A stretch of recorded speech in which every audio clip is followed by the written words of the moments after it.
Hello, just chilling today with my Bogey Pro shirt on.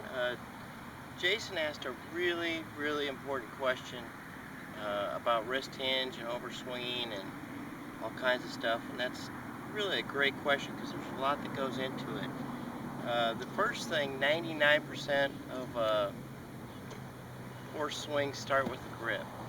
Okay, and I know it's not comfortable, but it has to be under this pad of whatever hand's closest to the target, your lead hand. Has to. This creates a hinging. Okay, whether you want interlock or overlap or 10 fingers, whatever, I don't really care. Although, I will say that, I've taken a lesson from Jack Crowd, who taught Nicholas, Jim Flick. They all both said that I had a perfect grip, and it's because I've really worked on it. And that perfect grip allows you to hinge and release correctly. Now, Jason was saying that when he tries to hinge like the orange whip trainer, he overswings. Overswinging is usually caused by your arms or arc, which is usually caused by a bad grip. And obviously I haven't rotated, so people will tend to work on rotating, which is going to throw off your sequence, and I think will mess up your swing.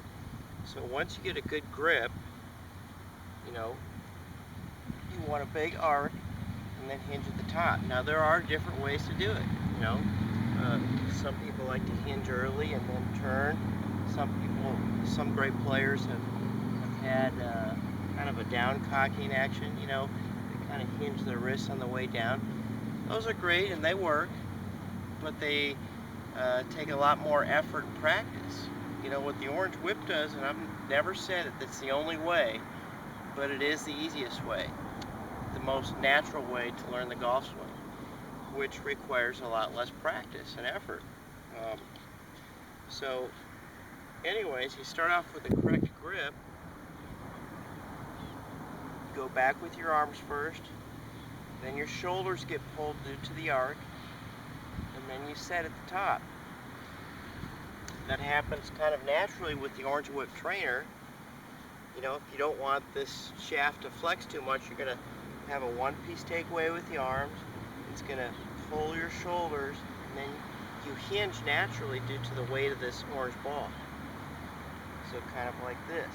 Now if you feel like hinging is causing you to overswing, that would be incorrect. Overswing is always caused by breaking the arms down, which is decreasing the arc of the swing.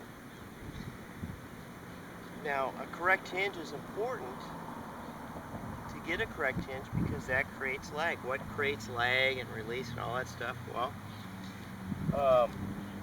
during the downswing, if you swing towards the target, that's what creates lag. Once you have a good hinge, swinging towards the target creates or maintains the hinge in your wrist, which is lag. Now, the story goes that Ben Hogan or some of these people are double jointed.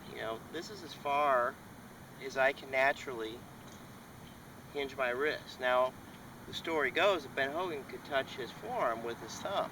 He was double jointed, so therefore, the tremendous wrist set or lag, so to speak. All I can do naturally is there. That's me. So I want to maintain that. The only way to maintain it naturally is by swinging towards the target. If I swing towards the target and everything moves with it, I'm going to have a good path and a good hold to that lag, let's say. And lag is, it creates power and accuracy, but it has to do with the path too, the path that you swing on. So a correct release, like Jason asked about the hands. Well, the hands really don't feel much of anything. I'm not trying to turn it over or force or hold or anything. So I'm just trying to swing towards the target. So when I do that, my legs instinctively move. Okay? I instinctively maintain that hinge or lag. And then when I release, I feel everything go through together. I don't really feel much of your hands, and I don't think you should.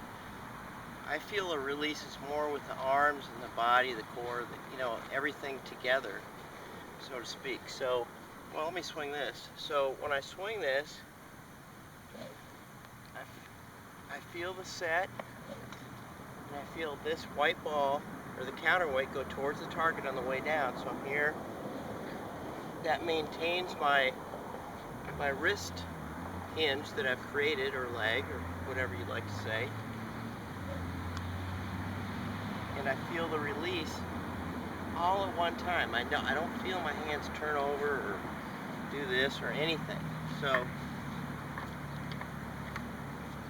when I use a club, when I hit a shot, I want to first of all, a lot of pros do check their grips, but you probably wouldn't even notice. Like right now, I've just checked the feeling of my grip in my left hand, or lead hand, without you even noticing it. I can feel it, you know, because I've worked on it. I use an interlocking grip because I kind of got short fingers, so it feels more comfortable to me. Whatever feels comfortable to you with your right hand, or the way you adhere it to your other left hand or lead hand is fine. You know, some people like a stronger grip, some people like a weaker grip. You know, whatever. I have my preference, but it really doesn't matter. So I'm going to make sure I have that nice grip. Swing just like the whip through to the target. Now, believe it or not, I don't pay that much attention to my setup. I want to be aimed correctly, of course, but you know, sticking the butt out and the shoulder straight, I don't really focus on that. I just want to be comfortable. You know, I want to be aimed at my target. I want to have a good hinge and a good path coming through towards the target, which maintains my leg and allows me to release all together at the right time. So let's see if I can do it.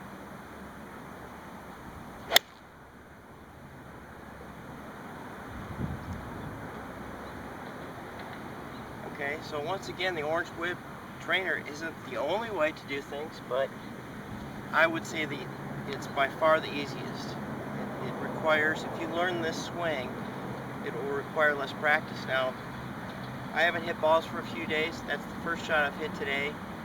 I don't need to focus so much on the mechanics or position. It's just a feeling. Hinge and go towards the hole. Hinge and go towards the hole. Now, once again, what Jason said about overswinging if you hinge, that's usually caused by breaking the arm too much, okay, which is decreasing the arc. So anyways, I hope that helps you. I hope that answers your question, Jason. And if you don't have one of these, I would highly recommend that you get one. Use my name and you get a discount. Call the Orange Whip. Go to the website, www.orangewhiptrainer.com. Really, I mean, it's an incredible tool. It's helped me with teaching, it's helped me with playing, and I've been playing my whole life. You know, I've been in the golf business my entire life. And so has my dad and my grandfather, which you know, you can make an argument that we haven't gotten any smarter 3 generations down. But once again, most poor swings start with the grip. You have to have it under the grip, underneath this pad. And you can see, well, I don't know if you can see, that's where my callus is. Underneath the pad. So now I can hinge naturally. I don't have to think about it. I don't have to force it. I can hinge naturally, okay? I maintain my hinge or lag by swinging towards the target, and I maintain my arc and my arms by swinging towards the target on the correct path. The release to me feels like it's all together with the body, the core, the hips, whatever you want to call it. I never feel the hands through impact, flip over or anything. I don't feel them at all.